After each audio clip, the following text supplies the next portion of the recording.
Bonsoir les amis et bienvenue à notre rendez-vous quotidien sur la lecture du livre Une vie, une passion, une destinée. Nous en sommes aujourd'hui au jour numéro 25, au chapitre 25. Nous sommes toujours dans le troisième objectif de Dieu pour notre vie. Vous avez été créés pour devenir comme Christ. Et nous sommes donc au chapitre 25 qui s'intitule « Transformé par l'adversité ». Hier, nous avons vu « Transformé par la vérité ». Aujourd'hui, transformé par l'adversité. Voilà, c'est un chapitre difficile, mais ô combien important. Transformé par l'adversité, on n'aime pas trop, mais pourtant on y passe tous. Alors nous démarrons la lecture.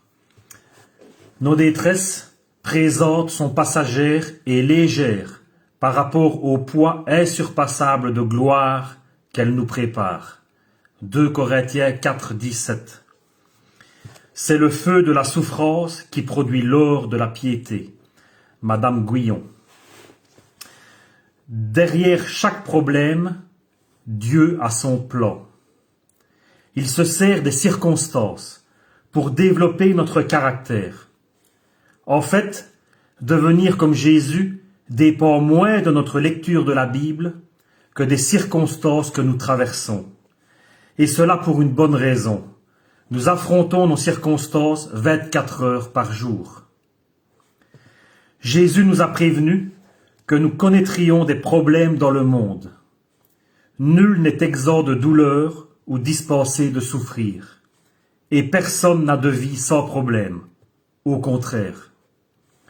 Chaque fois que vous en résolvez un autre surgit aussitôt. Tous ne sont pas dramatiques, mais tous permettent au Seigneur de vous faire croître. Du reste, Pierre a expliqué que nos problèmes étaient parfaitement normaux. Ne trouvez pas étrange d'être dans la fournaise de l'épreuve, comme s'il vous arrivait quelque chose d'extraordinaire. Dieu se sert des problèmes pour vous attirer plus près de lui. La Bible dit « L'Éternel est près de ceux qui ont le cœur brisé, et il sauve ceux qui ont l'esprit dans l'abattement. » Vos expériences d'adoration les plus marquantes et les plus intimes auront probablement lieu au cours de vos jours les plus sombres, quand votre cœur est brisé, que vous vous sentez abandonné, que vous n'avez plus d'issue, que vous souffrez beaucoup et que vous vous tournez vers Dieu seul. C'est quand nous sommes éprouvés que nous apprenons à faire monter vers le Seigneur nos prières les plus authentiques, les plus profondes et les plus honnêtes. Lorsque nous souffrons, nous n'adressons jamais à Dieu des prières superficielles. Johnny Erickson Tada a observé ceci: quand la vie est belle, nous ne faisons que savoir des choses sur Jésus. L'imiter, citer ses paroles et parler de lui. Mais c'est seulement dans les souffrances que nous le connaissons vraiment. À ce moment-là, nous apprenons sur lui ce que nous ne parviendrons jamais à savoir autrement. Le Seigneur aurait pu tirer Joseph de sa prison, empêcher Daniel de pénétrer dans la fosse aux lions, Jérémie d'être plongé dans une citerne boueuse, Paul de faire naufrage à 3 reprises, et les 3 jeunes Hébreux d'être jetés dans la fournaise ardente. Mais il ne l'a pas fait. Il a laissé ses problèmes surgir, et ensuite, chacune des personnes concernées s'est rapprochée de lui. Les problèmes nous obligent à regarder à Dieu et à dépendre de lui au lieu de nous appuyer sur nous-mêmes. Paul a témoigné à ce sujet. Nous avions l'impression que la peine de mort avait été décidée contre nous. Cependant, il en fut ainsi pour que nous apprenions à ne pas placer notre confiance en nous-mêmes, mais uniquement en Dieu, qui ramène les morts à la vie. Jamais vous ne vous rendrez compte que le Seigneur est tout ce dont vous avez besoin, tant qu'il n'aura pas été votre unique recours. Quelle que soit la cause de vos problèmes, aucun d'eux ne peut survenir sans la permission de Dieu. Tout ce qui arrive à l'un des enfants du Père est filtré par lui, et il a l'intention de l'employer pour notre bien, même lorsque Satan et les autres le destinent à notre malheur. Comme le Dieu souverain est à la barre, les accidents ne sont que des incidents dans son bon plan pour nous. Puisque tous les jours de votre vie ont été écrits sur le calendrier de Dieu avant votre naissance, tout ce qui vous arrive a une signification spirituelle. Oui, tout. Romains chapitre 8, versets 28 à 29 nous en explique la raison. Nous savons en outre que Dieu fait concourir toutes choses au bien de ceux qu'il aime, de ceux qui ont été appelés conformément au plan divin. En effet, ceux que Dieu a connus d'avance, il les a aussi destinés d'avance à devenir conformes à l'image de son Fils, afin que celui-ci soit l'aîné de nombreux frères. Alors comment comprendre Romains 8, 28 à 29 ? Ce passage est l'un des plus souvent déformés et mal compris de la Bible. Il ne dit pas « Dieu fait concourir toutes choses à l'accomplissement de ma volonté personnelle », ce qui n'est pas conforme à la réalité, vous le savez. Ni « Dieu fait en sorte que tout finisse bien sur terre », ce n'est pas vrai non plus. Ici-bas, il y a beaucoup de faits dramatiques. Nous vivons dans un monde déchu, et c'est seulement au ciel que tout sera fait parfaitement, comme Dieu le souhaite. C'est pourquoi il nous est prescrit de prier que ta volonté soit faite sur la terre comme au ciel. Pour bien comprendre Romains chapitre 8, versets 28 à 29, vous devez en examiner chaque segment. Premièrement, nous savons. Au cours des moments difficiles, notre espoir n'est pas basé sur la pensée positive, les vœux pieux ou l'optimisme naturel, mais il s'appuie sur la certitude que Dieu contrôle totalement notre univers et qu'il nous aime. Deuxièmement, que Dieu fait. Donc après nous savons que Dieu fait. Derrière tous les événements, il y a un grand metteur en scène. Votre vie n'est pas le fruit du hasard, du destin ou de la chance, mais il existe un plan d'ensemble, une histoire que l'Éternel a écrite de sa main et dont il tire les ficelles. Nous commettons des erreurs, mais pas Dieu. Il est souverain et il lui est totalement impossible de se tromper. Concourir, troisièmement, concourir, ni séparément, ni indépendamment, les événements de votre vie concourent au plan de Dieu. Ce ne sont pas des actes isolés, mais des fragments du processus qui vise à vous rendre semblable à Christ. Pour faire un gâteau, il vous faut de la farine, du sel, des œufs, du sucre et de l'huile. Chaque ingrédient consommé seul n'est pas très bon, voire immangeable, mais en les mélangeant et en les faisant cuire, ils deviennent délicieux. Si vous donnez au Seigneur toutes vos expériences amères et déplaisantes, il les fera tourner à votre bien.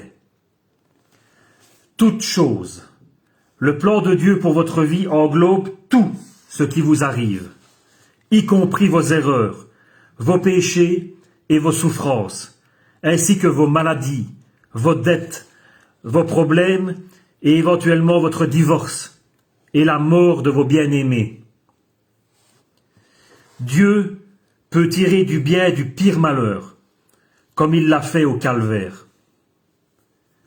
Au bien, donc nous savons que Dieu fait concourir toutes choses au bien.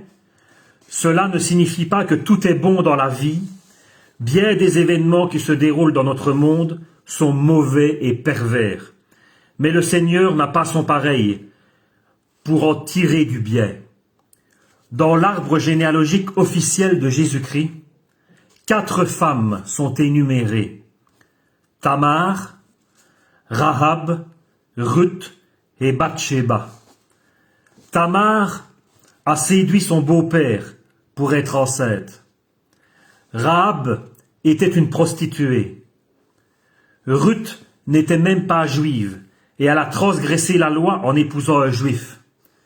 Bathsheba, quant à elle, a commis l'adultère avec David, ce qui a abouti au meurtre de son époux. On ne peut pas dire que ces femmes aient été recommandables, mais du mal, Dieu a fait sortir du bien. et Jésus est issu de leur lignée. Le plan de Dieu est plus grand que nos problèmes, nos souffrances et même nos péchés.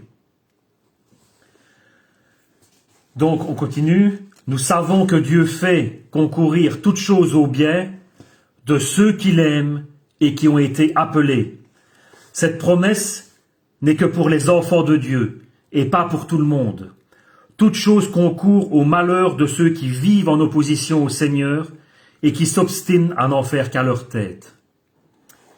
Et puis pour finir, conformément à son plan divin, nous savons que Dieu fait concourir toutes choses au bien de ceux qu'il aime et qui ont été appelés conformément à son plan divin. Quel est ce plan?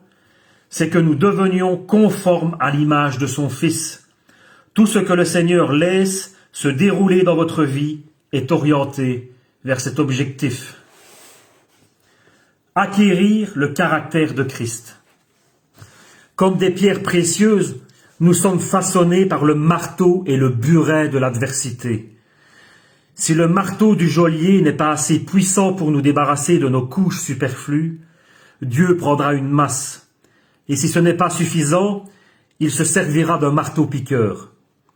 Bref, il aura recours aux grands moyens. Tous les problèmes nous donnent l'occasion de forger notre caractère.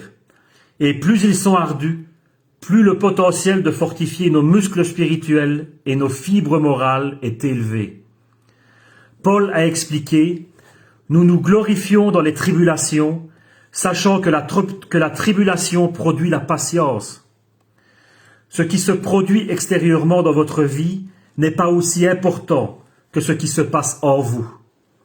Vos circonstances sont temporaires, alors que votre caractère restera éternellement. La Bible compare souvent les épreuves au feu d'un fondeur qui ôte les impuretés. Pierre nous a expliqué que les épreuves servent à éprouver la valeur de votre foi, beaucoup plus précieuse que l'or périssable. On a demandé à un orfèvre « Comment savez-vous que l'argent que vous travaillez est pur ?» Il a répondu « Je le sais quand je me reflète dedans. » Lorsque vous avez été raffiné par les épreuves, les gens peuvent voir Jésus se refléter en vous. Jacques a expliqué « Sous la pression, votre vie de foi est mise à jour et montre ses vraies couleurs. » Traduction littérale. Comme le Seigneur a l'intention de vous rendre semblable à Jésus, il va vous faire passer par les mêmes expériences que lui. Solitude, tentation, stress, feu des critiques, rejet et bien d'autres problèmes. La Bible dit que Jésus a appris l'obéissance par les choses qu'il a souffertes. Pourquoi Dieu nous dispenserait-il des expériences par lesquelles il a fait passer son propre Fils? Paul a dit, nous sommes ses enfants, donc nous aurons aussi part au bien que Dieu a promis à son peuple. Nous y aurons part avec le Christ, car si nous souffrons avec lui, nous serons aussi avec lui dans sa gloire. Réagir face aux problèmes comme Jésus le ferait. Les problèmes ne produisent pas forcément ce que Dieu voudrait. Beaucoup de gens s'aigrissent au lieu de s'améliorer, et ils ne croissent jamais. Vous devez réagir comme Jésus le ferait. Souvenez-vous que le plan de Dieu est bon. Le Seigneur sait ce qui est le mieux pour vous, et il prend à cœur vos intérêts. Dieu dit à Jérémie, « Car moi je connais les projets que j'ai conçus en votre faveur, déclare l'Éternel. Ce sont des projets de paix et non de malheur, afin de vous assurer un avenir plein d'espérance. » Joseph avait compris cette vérité lorsqu'il a dit à ses frères qu'il avait vendus comme esclaves, « Vous aviez médité de me faire du mal, Dieu l'a changé en bien. » Ézéchias a lui aussi éprouvé ce sentiment lorsqu'il a été atteint d'une maladie mortelle. « Voici, mes souffrances mêmes sont devenues mon salut. » Chaque fois que le Seigneur oppose un refus à votre prière, souvenez-vous que le Père nous discipline pour notre profit, afin que nous participions à sa sainteté. Il faut à tout prix fixer les yeux sur le plan de Dieu, et non sur notre souffrance ou sur notre problème. C'est de cette façon que Jésus a enduré la douleur de la croix. Et nous sommes invités à suivre son exemple. Gardons les yeux fixés sur Jésus, dont notre foi dépend du commencement à la fin. Il a accepté de mourir sur la croix, sans tenir compte de la honte attachée à une telle mort, parce qu'il avait en vue la joie qui lui était réservée. Corrie ten Boom, qui a souffert dans un camp de la mort nazi, a expliqué le pouvoir de la concentration. Si vous regardez au monde, vous serez dans la détresse. Si vous regardez en vous, vous serez déprimé. Mais si vous regardez à Christ, vous serez en paix. Le sujet de votre concentration déterminera vos sentiments. Le secret de l'endurance consiste à se souvenir que votre souffrance est momentanée, alors que votre récompense sera éternelle. Moïse a enduré des problèmes inouïs, car il avait les yeux fixés sur la rémunération. Paul a supporté les pires épreuves de la même façon. Il a expliqué « La détresse que nous éprouvons en ce moment est légère en comparaison de la gloire abondante et éternelle, tellement plus importante qu'elle nous prépare. » Ne vous bornez pas à une pensée à court terme, mais restez fixés sur le résultat final. Nous sommes enfants, nous sommes ses enfants, donc nous aurons aussi part au bien que Dieu a promis à son peuple. Nous y aurons part avec le Christ, car si nous souffrons avec lui, nous serons aussi avec lui dans sa gloire. Amen. Réjouissez-vous et rendez grâce. La Bible nous dit « Remerciez Dieu en toutes circonstances ». Telle est pour vous la volonté que Dieu a exprimée en Jésus-Christ. Comment est-ce possible? Remarquez que le Seigneur nous encourage à rendre grâce en toutes circonstances, et non pour toutes circonstances. Dieu ne s'attend pas à ce que vous soyez reconnaissants pour le mal, pour le péché, pour la souffrance, ni pour leurs pénibles conséquences dans le monde. Mais il désire que vous le louez parce qu'il va se servir de vos problèmes pour accomplir ses desseins. Les Écritures nous exhortent « Réjouissez-vous toujours dans le Seigneur ». Elle ne nous ordonne pas de nous réjouir de nos souffrances. Ce serait du masochisme. Mais nous nous réjouissons dans le Seigneur. Quoi qu'il advienne, nous pouvons éprouver de la gratitude pour l'amour, l'intérêt, la sagesse, la puissance et la fidélité de l'Éternel. Jésus a dit « Réjouissez-vous en ce jour-là et tressaillez de joie, car voici, votre récompense est grande dans le ciel. » Nous pouvons aussi nous réjouir du fait que Dieu endure la souffrance avec nous. Nous ne servons pas un Dieu distant et indifférent, qui nous lance des encouragements de pure forme sans renoncer à son confort. Non, le Seigneur souffre avec nous. Jésus l'a fait au cours de l'incarnation et son esprit l'effectue en nous maintenant. Jamais Dieu ne nous laissera seuls.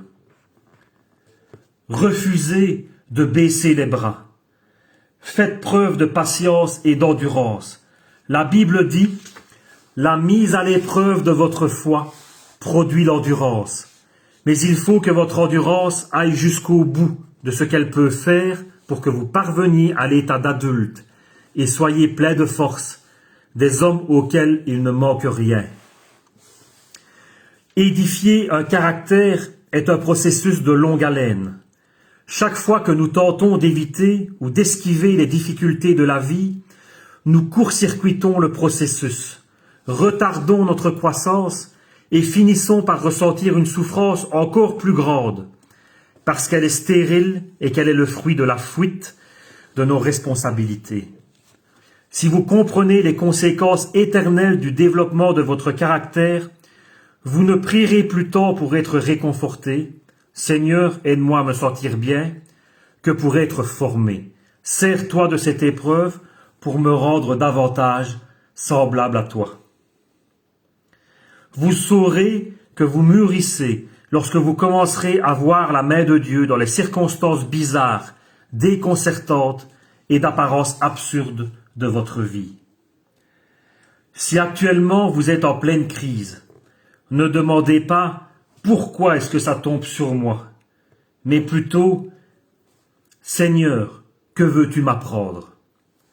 Puis reposez-vous sur le Seigneur et continuez à faire ce qui est juste, car vous avez besoin de persévérance, afin qu'après avoir accompli la volonté de Dieu, vous obteniez ce qui vous est promis.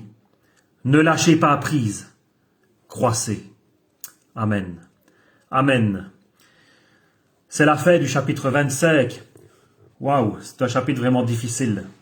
C'est dur d'accepter la souffrance, d'accepter les problèmes et de vraiment s'abandonner totalement à Dieu en lui disant « Seigneur, c'est toi qui es le maître ».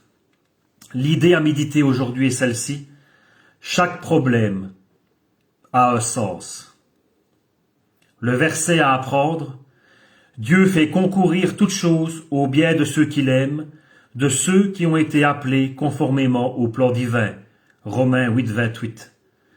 La question à me poser est la suivante: quel problème de ma vie m'a fait croître le plus? Posez-vous cette question. Quel problème de ma vie m'a fait grandir le plus? Posez-vous cette question. On a tous traversé des problèmes. On en traverse encore et on en traversera encore. Alors on se dit toujours, espérons que les prochains problèmes seront moins grands. Mais en général, on traverse des problèmes qui sont de plus en plus grands.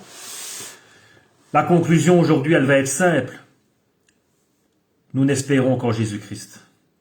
Malgré notre adversité, malgré nos circonstances, malgré nos problèmes, nos difficultés, tout ce qui peut nous arriver, et Dieu sait combien c'est compliqué parfois de traverser l'ombre de la vallée de la mort.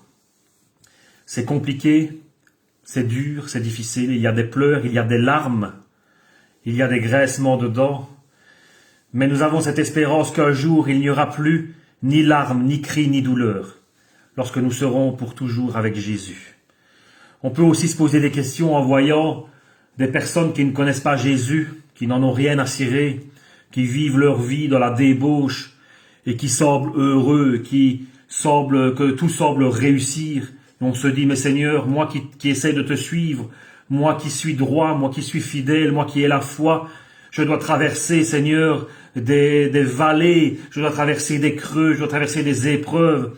Seigneur, c'est difficile. Et quand je vois celui-là qui se fout de toi, qui se moque de toi, qui est riche, qui n'a aucun problème, qui n'a aucun souci, Seigneur, comment puis-je résister? Et j'aimerais vous répondre en lisant un psaume, le psaume 73. C'est le psaume d'Asaph. Et Asaph, il pense la même chose que nous. Il dit, mais Seigneur, comment est-ce possible que les méchants prospèrent et que nous qui tentons de garder notre vie droite et qui tentons de marcher sur ce chemin étroit, nous devons traverser autant de problèmes et autant de difficultés. Comment est-ce possible? Mais écoutez bien ce psaume d'Asaph, lisez-le aussi par après chez vous, le psaume 73. Il est puissant et il répond à nos questions et à notre souffrance. Je le lis et puis nous terminerons pour aujourd'hui. Psaume 73, psaume d'Asaph. Je démarre. Oui, Dieu est bon pour Israël, pour ceux qui ont le cœur pur.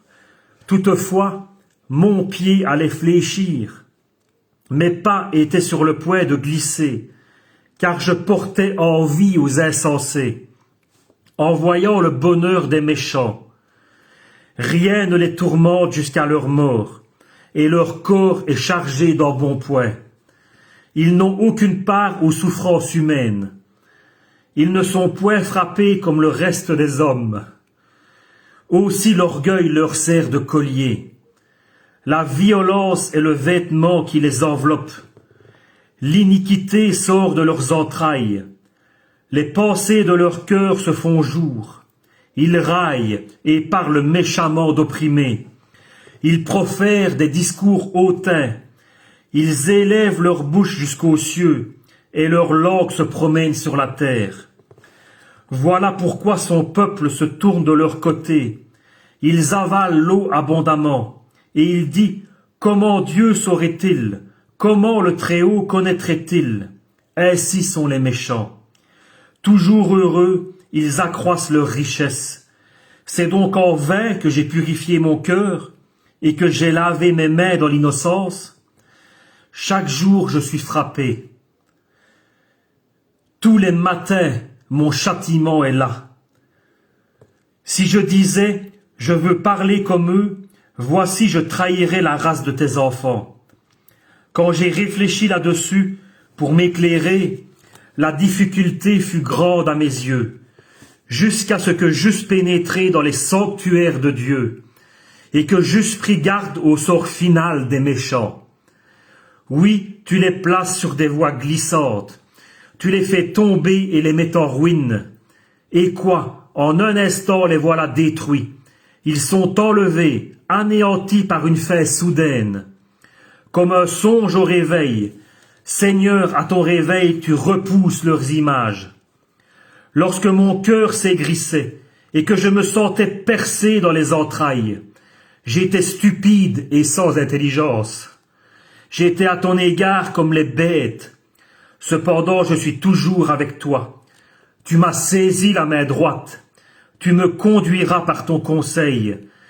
Puis tu me recevras dans la gloire. Quel autre ai-je au ciel que toi? Et sur la terre, je ne prends plaisir qu'en toi. Ma chair et mon cœur peuvent se consumer. Dieu sera toujours le rocher de mon cœur et mon partage. Car voici, ceux qui s'éloignent de toi périssent. Tu anéantis tous ceux qui te sont infidèles. Pour moi, m'approcher de Dieu, c'est mon bien. Je place mon refuge dans le Seigneur l'Éternel, afin de raconter toutes tes œuvres. Amen. Waouh, c'est puissant, c'est touchant. Désolé, je suis touché, mais voilà. Notre bien, c'est de s'approcher de Dieu. Amen. Amen. Malgré la souffrance, malgré les épreuves, malgré la prospérité des méchants, nous savons qu'au final, ils seront anéantis et que nous serons accueillis dans la gloire de Dieu. Faisons-lui confiance. C'est lui le Dieu Tout-Puissant qui a créé les cieux et la terre. C'est lui le Dieu Tout-Puissant qui est mort sur cette croix et qui est ressuscité pour nous donner la vie et la vie en abondance. Amen. Que Dieu vous bénisse. Merci de m'avoir écouté. Je vous dis à demain. Demain, on se voit plus tôt que 20h. Je vous donne rendez-vous à, on va dire, 15h. 15h pour la suite. Donc le chapitre, je pense que c'est le 26, si je ne m'abuse. Chapitre encore très important. Chapitre 26 qui va nous parler de croître, donc grandir dans la tentation. Voilà, je vous dis à demain 15h parce que je ne suis pas disponible à 20h. Que Dieu vous bénisse, bonne soirée, vraiment priez, louez le Seigneur et méditez la parole que l'on a eue aujourd'hui parce qu'elle est puissante, c'est une épée à double tranchant. Voilà, que Dieu vous bénisse. Amen, merci.